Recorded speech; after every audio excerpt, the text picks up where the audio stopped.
Enquanto a Leia está orando, Leia, nossa intercessora maior. Amém. Querido Deus, nosso Pai, estamos aqui diante da Tua presença, Deus. Primeiramente, Senhor Deus, para Te agradecer, Senhor Deus, pelo dia de hoje, Senhor Deus, pelo final de semana, Pai. Oh Deus, muito obrigado pelas nossas vidas, pelas nossas famílias, Senhor Deus, pelos nossos filhos, Pai. Muito obrigada, Deus. Até aqui, Senhor Deus, Tu tem nos sustentado, Tu tem nos dado graça, Senhor Jesus. Tu tens, Senhor Deus, nos dado sabedoria, Senhor Deus. Continua, Senhor Deus, com a Tua mão estendida sobre as nossas vidas, Senhor Deus. Nos abençoando, nos protegendo, nos guiando, Senhor, nos Teus caminhos a cada dia, Pai. Oh Deus, nós precisamos de Ti a cada dia, Pai. Nós dependemos de Ti, Senhor Deus. Sem Ti nós não somos nada, Pai. Nós precisamos da Tua presença a cada dia em nossas vidas, Pai. Em nome de Jesus, Pai, ser conosco em todo tempo, em todo momento, Pai. Sonda o nosso coração, Pai, que nós possamos a cada dia Te buscar e Te encontrar, Deus, em nome de Jesus, Pai. Desde já nós Te agradecemos, Pai, Espírito Santo de Deus. Vem, Senhor Deus, se faz presente no nosso meio, em nome de Jesus. Em nome de Jesus. Amém, Senhor Amém. Jesus. Amém. Amém. Glória a Deus. Aleluia.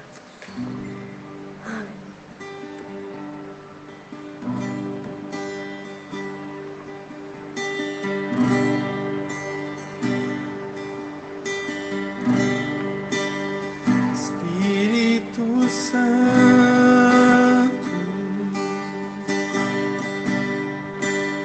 Espírito Santo, Espírito Santo, eu quero mais de Ti.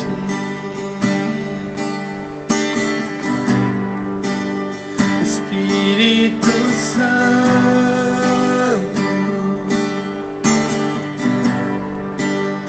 Espírito Santo,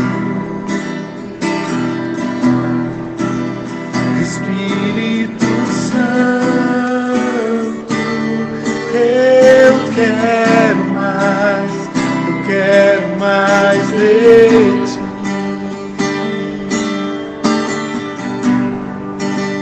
Tu és meu consolo,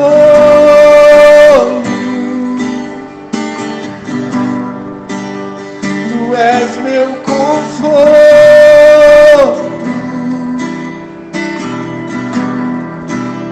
Espírito Santo, eu quero mais de Ti.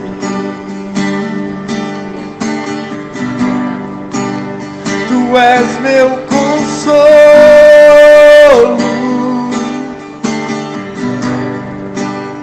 Tu és meu conforto,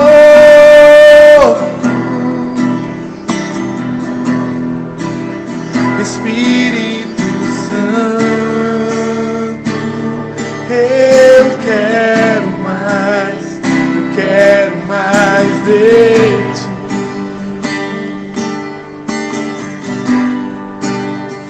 Tu és a fonte de água da vida,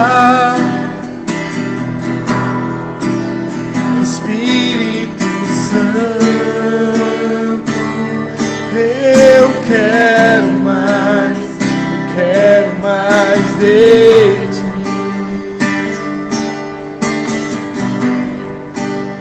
Espírito Santo,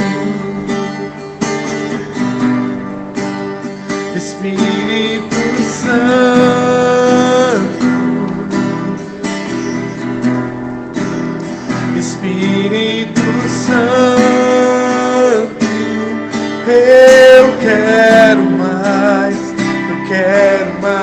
de Ti.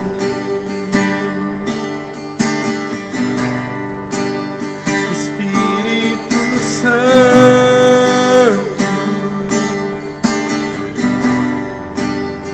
Espírito Santo,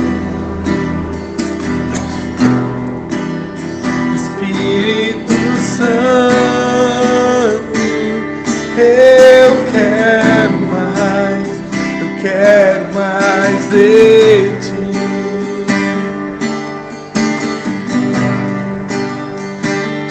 és a fonte de água da vida.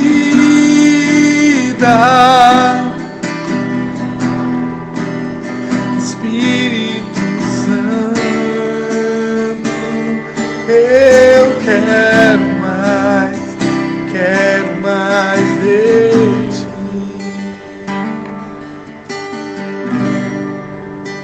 Espírito Santo, Espírito Santo,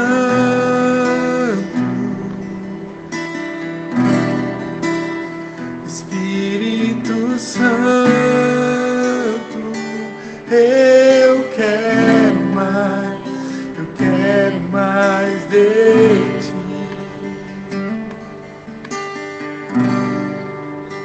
Espírito Santo, Espírito Santo, Espírito Santo, eu quero mais de ti.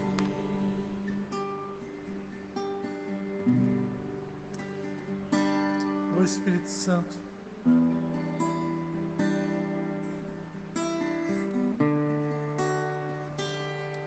ô Espírito Santo de Deus, vem assumir o controle das nossas vidas, vem controlar o nosso falar, o nosso pensar, o nosso agir, o nosso sentir, Senhor. Não queremos fazer, ó Pai, o mal que sabemos que não podemos fazer. Queremos fazer sim o bem que nós já sabemos que necessitamos fazer, Pai. Por isso, Espírito de Deus, vem controlar todo o nosso ser, vem controlar o nosso falar, o nosso pensar, o nosso agir, o nosso sentir, em nome de Jesus.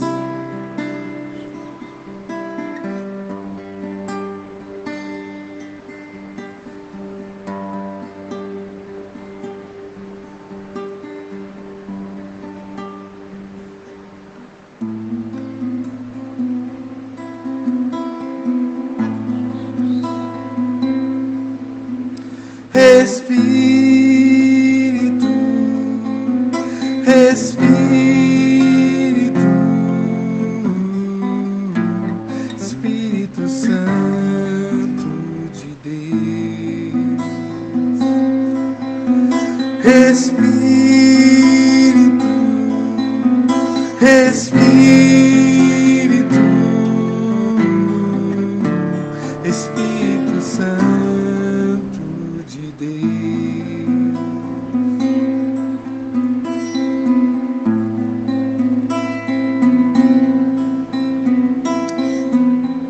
Ô Espírito Santo, vem controlar, Senhor, o nosso falar, o nosso pensar, o nosso agir, o nosso sentir, Senhor.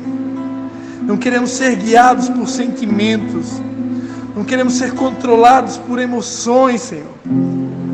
Porque, como diz a Tua palavra, Senhor, o coração do homem é enganoso, Senhor, desesperadamente corrupto. Por isso, assume o controle total, Espírito de Deus, dos nossos sentimentos, dos nossos pensamentos, das nossas atitudes, dos nossos gestos, das nossas ações, pensamentos. Queremos ser completamente dominados, embriagados, controlados, cheios do Teu Espírito Santo, Senhor. Por isso vem Espírito Santo de Deus. Vem, Espírito Santo de Deus. Toma-nos em Tuas mãos. Toma-nos em Tuas mãos. Domina os nossos sentimentos. Domina as nossas ações. Controla todo o nosso ser. Em nome de Jesus. Aleluia. Fique à vontade no nosso meio, Espírito Santo.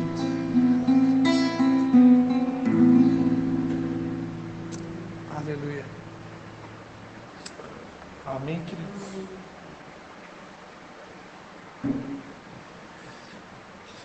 Aleluia. Se alguém quiser abrir a sua Bíblia, em Efésios, capítulo de número 6. Todo mundo conhece bem, é um texto bem conhecido, mas, como vocês sabem, né, a Bíblia nunca está, não precisa de atualização, né? A Bíblia não precisa ser atualizada e ela se renova todos os dias, né? Efésios capítulo 6, versículo 10, a gente vai estar lendo só 3 versículos. No demais, irmãos meus, fortalecei-vos no Senhor e na força do seu poder. Revesti-vos de toda a armadura de Deus, para que possais estar firmes contra as astutas ciladas do diabo. Pois não temos de lutar contra a carne e o sangue, e sim contra os principados, contra as potestades, contra os poderes deste mundo tenebroso, contra as forças espirituais da maldade nas regiões celestes. Amém? E ainda em 1 Pedro 5:8, a Bíblia vai dizer, né? Sede sóbrios, vigiai, o vosso adversário, o diabo, anda em derredor, rugindo como leão, buscando a quem possa tragar. Resisti-lhe firmes na fé, sabendo que os mesmos sofrimentos estão se cumprindo entre os vossos irmãos no mundo. Amém? Quero deixar essa mensagem para nós nessa noite, né? Nós estamos vivendo dias difíceis, né? A palavra de Deus diz em Timóteo que os últimos dias sobreviriam tempos trabalhosos, né? Que seriam tempos difíceis, onde os homens seriam amantes de si mesmos, gananciosos, soberbos, ingratos, desobedientes a pai e mãe, irreconciliáveis, né? Sem afeição natural, né? Com aparência de piedade, mas negando a eficácia dela. Então, a Bíblia, Deus, né, pelo seu Espírito Santo, né, o Espírito Santo, na verdade, usando o apóstolo Paulo há quase 2000 anos atrás, né, já havia nos alertado de como seriam os últimos dias. E eu tenho entendido que, com todos esses sinais que a gente tem visto nos últimos anos, principalmente nesses últimos anos mesmo, está mais do que escancarado, né, mais do que claro, que de fato nós estamos vivendo os últimos dias, né? O mundo inteiro ele está se preparando, melhor dizendo, né? A Bíblia diz que o mundo jaz no maligno e o mundo inteiro está se preparando para a chegada do anticristo, né? Então há uma necessidade de que haja um caos, assim como houve no princípio da humanidade, né? A Bíblia diz que no princípio, né, a terra era sem forma e vazia. Na verdade, essa palavra era no hebraico, no original, significa veio a ser, né? Deus não criou o mundo sem forma e vazio, mas através de alguma coisa que aconteceu, que nós cremos, eu creio, que foi a queda de Satanás aqui na terra, com milhões de anjos, né, que eram seguidores dele. A queda dele aqui na terra gerou um abalo, e onde a terra veio a ficar sem forma e vazia. Então, o mundo se transformou num caos, né? E Deus precisou então liberar uma palavra, né? Haja luz, para que então esse mundo que estava transformado num caos pudesse se tornar novamente habitável. E aí Deus então ele começa, pelo poder da sua palavra, frase após frase, decreto após decreto, ele vai criando as árvores, ele vai criando, né, a terra, o mar, ele vai criando tudo, né, os animais, o alimento para esses animais. Por último, ele cria o homem, né, ele declara: façamos o homem à nossa imagem e semelhança. A verdade é que, com o poder da palavra de Deus, ele foi reconstruindo, reorganizando, realinhando tudo aquilo que tinha virado um caos. Agora, por que eu estou tocando nesse assunto? nós cremos que para que venha o anticristo, se manifeste o anticristo, o homem da perdição, conforme está escrito na palavra, é necessário que o mundo se encontre num cenário de caos. Necessário que o mundo se encontre num cenário de caos, e aí então venha um suposto libertador, um suposto líder, um suposto governante, promotor da paz, né? Alguém que vai trazer uma solução, né? Alguém com aparência de piedade, mas negando a eficácia dela. Então, esse quadro de caos que a gente está vivendo hoje, sobretudo aqui no Brasil, eu creio que isso é um anúncio, né? É um sinal do que ainda vem pela frente. Embora aqui no Brasil, eu creio, por todas as profecias que a gente tem ouvido de inúmeros profetas, pelo decreto que nós temos da autoridade que está sobre nós, é questão de dias, nós cremos que todos os corruptos da nossa nação serão presos, né? É assim que eu creio, serão presos, e nenhum corrupto vai assumir posição de governo ou liderança na nossa nação. O Brasil foi escolhido para ser celeiro de um grande avivamento, né? Um avivamento que vai se expandir para todos os 4 cantos da terra. Então eu não consigo acreditar de maneira alguma, embora o inimigo já tenha tentado, né? Que Deus vai permitir que o Brasil venha a ser governado por ímpios ou corruptos. Ok? Então, creio que vai haver uma grande reviravolta, Deus vai nos dar um grande livramento, e nós vamos ser libertos das mãos do homem mau, para a honra e glória do nome de Jesus. Agora, isso que está acontecendo é um sinal, né? É um sinal do que realmente pode vir a acontecer em outros lugares do mundo, nesses tempos do fim. Então, é possível que realmente o mundo, no futuro, ele venha a entrar num determinado colapso, né? Porque lá pela frente ainda, daqui a alguns anos, né? A tendência é que os recursos naturais, né? Começam a diminuir cada vez mais, né? Há muitos profetas que dizem que o Brasil não vai exportar só avivamento, mas vai exportar grãos também, que o Brasil ele é rico, né? Em grãos, aqui ainda tem muita água, tem muito oxigênio, tem muita fartura de tudo, né? O Brasil é um país privilegiado, por isso que eu imagino que Deus escolheu o nosso país realmente para exportar não só avivamento, mas para ser realmente um celeiro em todos os aspectos para as nações nos tempos do fim. Agora, à medida que o tempo vai caminhando, com todo esse desgaste que o mundo já sofreu, que a natureza já sofreu, a tendência é que comece a faltar, né? Começa a faltar. A camada de ozônio hoje ela está totalmente destruída, né? Então o sol está cada vez mais violento, né? Provocando câncer de pele. Então os recursos naturais estão cada vez mais indo para uma escassez, né? Água e etc. Então, à medida que isso vai acontecendo, a tendência, né, que vai haver um colapso mundial, uma crise global, algo nesse sentido, do qual, entre aspas, será necessário que se levante um governante, um grande líder mundial, ou pelo menos regional, né? Porque há quem acredite que o anticristo não vai ter acesso a todo mundo, mas pelo menos uma região, uma grande região, principalmente lá perto de onde Jesus morava, naquela região do Oriente Médio. Alguns teólogos acreditam assim, né? Alguns teólogos não acreditam que o anticristo vai exercer influência no mundo inteiro, mas principalmente naquela região do Oriente Médio.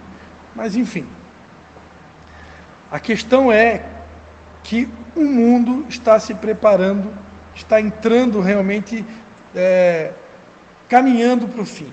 Uma das palavras que Deus nos deu aqui, no penúltimo culto, foi que nos últimos dias, né, o amor de quase todos esfriaria, né? Muitos se odiariam uns aos outros, trair-se-ão mutuamente uns aos outros, a Bíblia diz. Então, isso, de uma certa forma, já está acontecendo, né? Já está acontecendo. E nós precisamos tomar muito cuidado para que isso não venha acontecer com a gente. Porque a tendência é que com as decepções, a gente vai esfriando também, né? Porque nem nós conseguimos ser perfeitos, Nem nós conseguimos agradar todo mundo, nenhum de nós consegue estar em todos os lugares ao mesmo tempo, nenhum de nós consegue suprir a necessidade de todo mundo, e Deus nem vai permitir, porque Deus não vai permitir que exista um outro Deus, só Deus que pode realmente suprir todas as necessidades do ser humano. Mas a verdade é que nós criamos expectativa nas pessoas, as pessoas põem as suas expectativas em nós, criam expectativas às vezes até acima da média, e todas as vezes que as nossas expectativas são frustradas, aí entra a decepção, né? E essa decepção pode se transformar num esfriamento, né?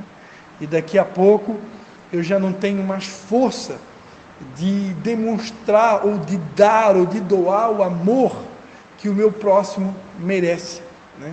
Porque, ao meu ver, a maior expressão do agir de Deus na terra é o amor, né? Quando Deus deu, né, o que Ele tinha de mais importante para morrer em nosso lugar, que foi seu Filho unigênito.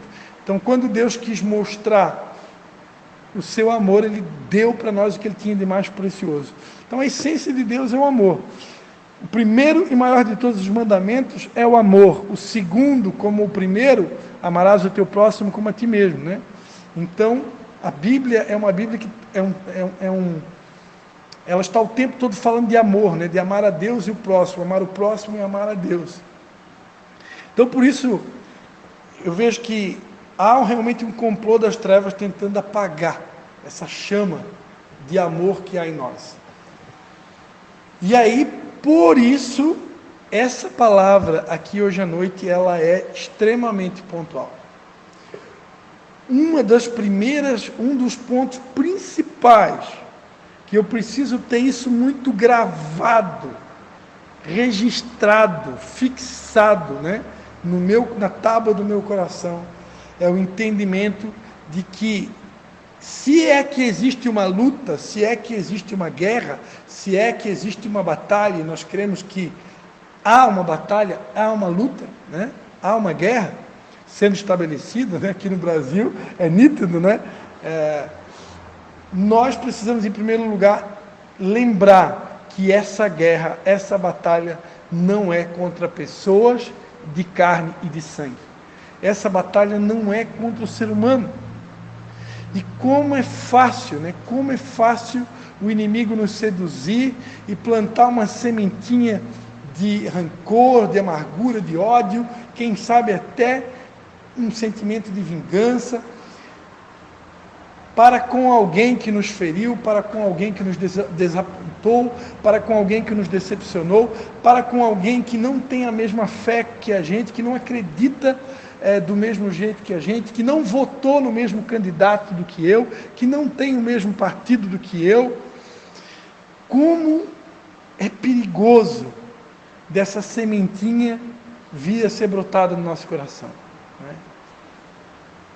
Nós vivemos e ainda estamos vivendo no Brasil um tempo de política, pós-política, eleição, pós-eleição, que inflamou, incendiou o coração dos brasileiros.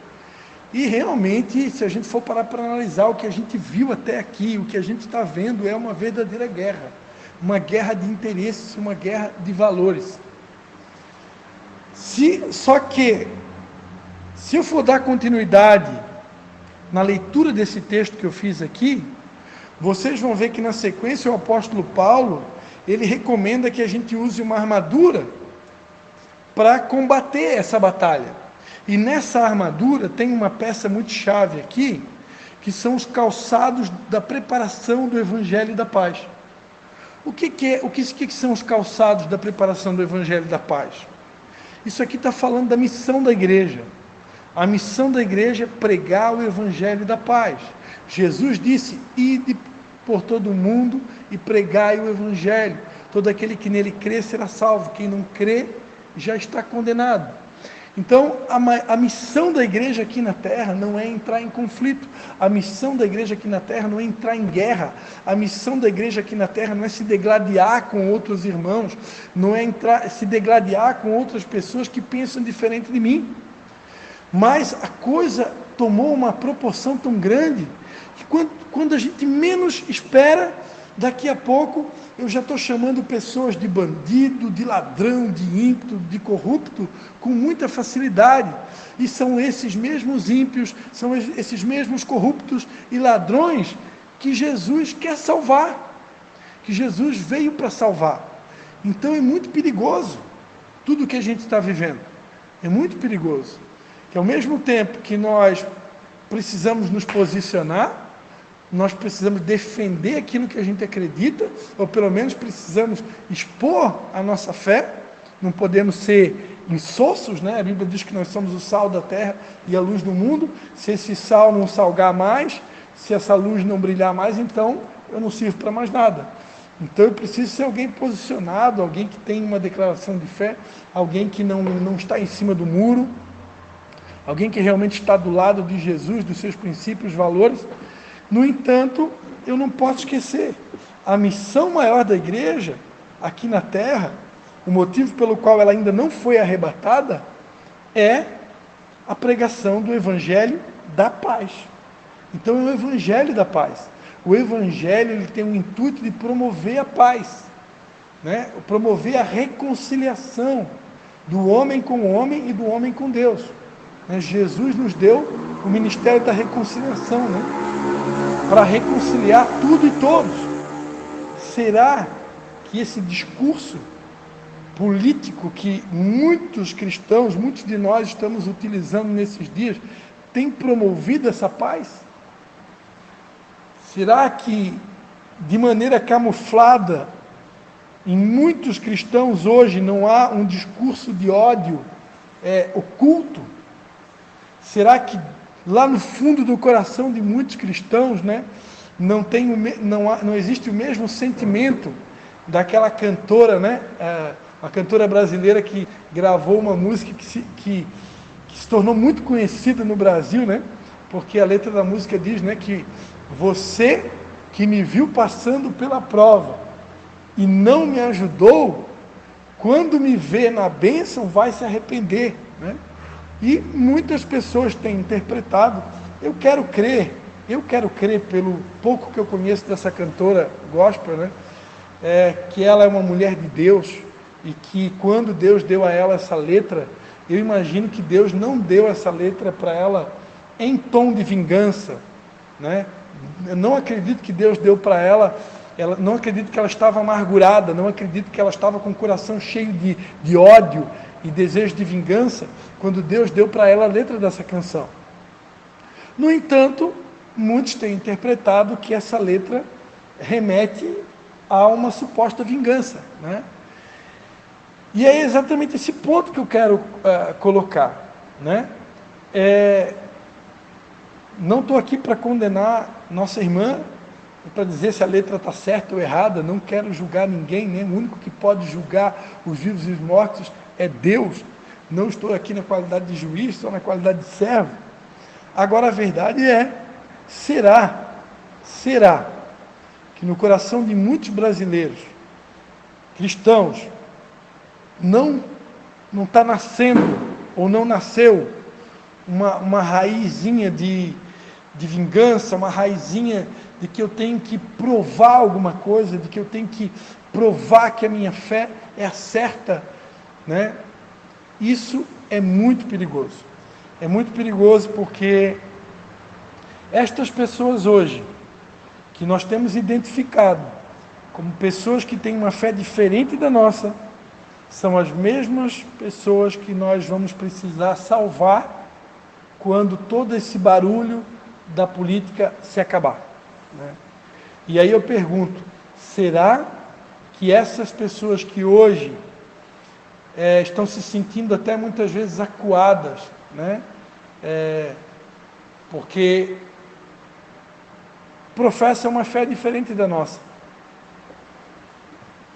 Será que essas pessoas vão estar dispostas a ouvir o Evangelho da paz que Deus nos deu para ministrar, para partilhar, quando tudo isso se acabar? Ou será que quando tudo isso se acabar, toda essa batalha, essa guerra que está acontecendo aí, o povo nas ruas e tal, quando tudo isso se acabar, será que aqueles que supostamente perderem essa batalha, né, Porque vai haver um vencedor, vocês concordam comigo? Vai haver um desfecho de tudo isso. E será que aqueles que perderem, entre aspas, essa batalha, não vão ficar com o coração tão ferido ao ponto, ou tão endurecido, ao ponto de resistir à mensagem do Evangelho? Então, são pontos que a gente tem que analisar, né? São dias onde o Espírito Santo tem sinalizado, tem nos orientado, são dias de oração, são dias de jejum, são dias de clamor pela nação, mas também são dias de ação, são dias de ir para o campo, linha de frente, né? Como naquela passagem de Moisés, né? Quando Moisés estava lá no monte, né?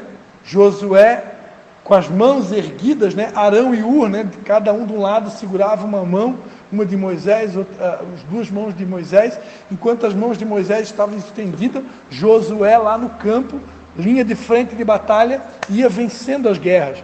Então, nessa batalha, precisa haver, né, os intercessores, precisa haver os proclamadores, precisa haver pessoas espalhadas em todos os pontos estratégicos.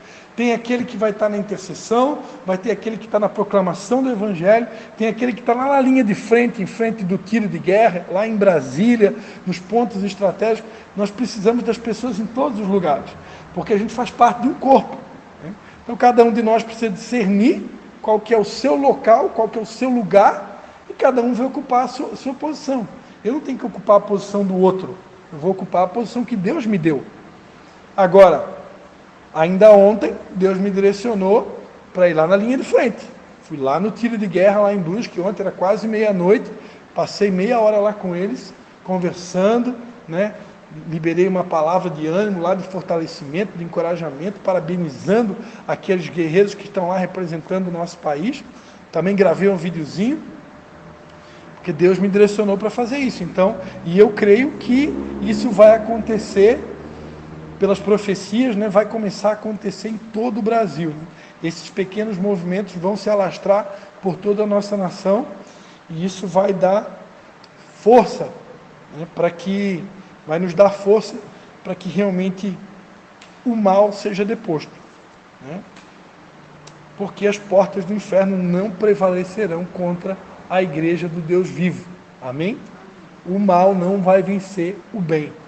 Agora, quando o mal cair diante do bem, nós vamos precisar estar embriagados, impregnados, cheios desse amor, cheios dessa paz, né? Com esse entendimento que a nossa guerra, a nossa batalha não é contra pessoas de carne e sangue. A minha luta não é contra o Valmir, a minha luta não é contra a Leia, não tenho nada contra o Mateus, eu não tenho nada contra ninguém. Eu sempre falei a minha vida toda, eu quero morrer pregando que o meu inimigo tem nome, eu só tenho um único inimigo, o meu inimigo é Satanás e seus demônios. Se alguma pessoa não gosta de mim, não vai com a minha cara, não concorda com os meus ensinamentos, pensa diferente de mim, me tem como inimigo, me tem como adversário, sinto muito, o problema é somente desta pessoa, porque eu nunca quis ter inimigo nenhum.